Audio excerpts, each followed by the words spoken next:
have got a load of donations from our spring cleaning. Oh, jeez, this is heavy. Okay. I don't think this is going to fit in the trunk, so we'll have to load up the inside of the car.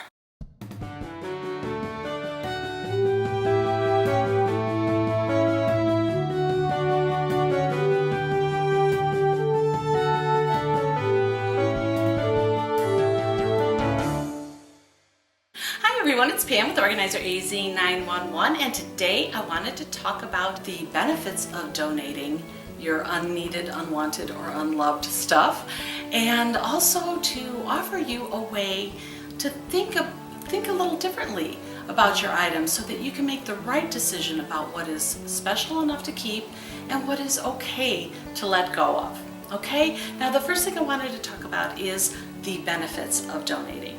And one of the first things I want to talk about is the one comment I hear consistently from almost every single one of my clients is once they have started getting rid of items, that they say they feel lighter, like they can breathe better, their stress level drops, and knowing that there's someone out there who is going to have an opportunity to enjoy what you have enjoyed over the past years makes that letting go of that item a lot easier.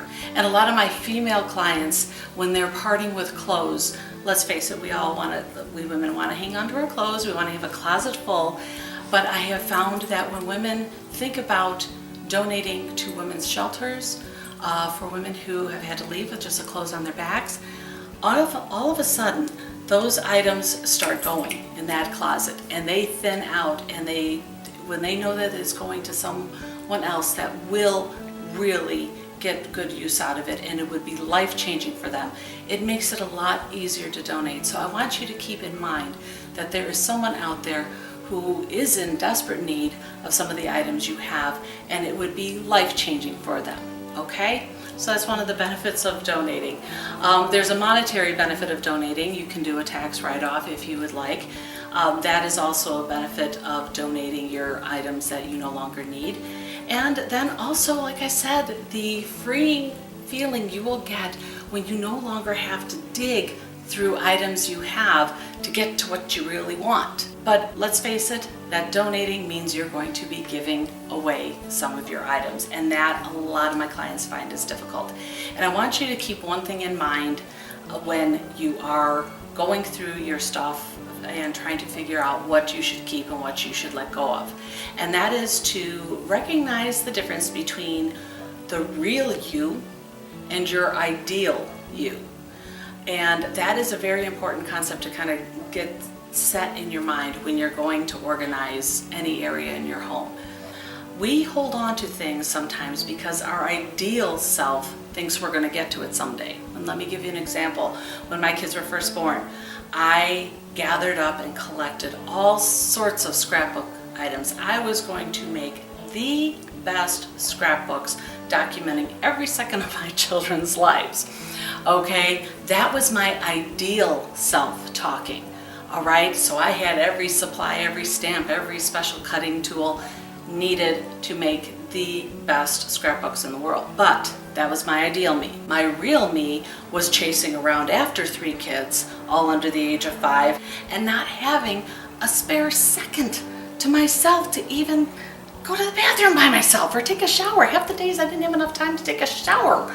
And a lot of moms can relate to that. You know, you think it's a good day when you can actually get in the shower before 5 p.m. Okay? So it was recognizing that all of my scrapbooking supplies I was holding on to for my ideal self, when my real life, my real self, really was never going to have a chance to ever get that done. Okay? And I see it with some of my clients that have held on to recipe books. They have shelves and shelves of every recipe imaginable, and they want to take time. Well, I just need time to go through them and pick out the recipes I want. Well, how long have you had it? I've had it for about these books for 20, 30 years. And when I talk to them more about it, I find out these recipe books that they're holding on to were actually their mother's recipe books. And they felt like they should follow in that step. Their ideal person was going to be following in their mother's footsteps and creating all these wonderful recipes and meals for their family. And here's another funny thing is that some of the women who are holding on to these cookbooks hated cooking.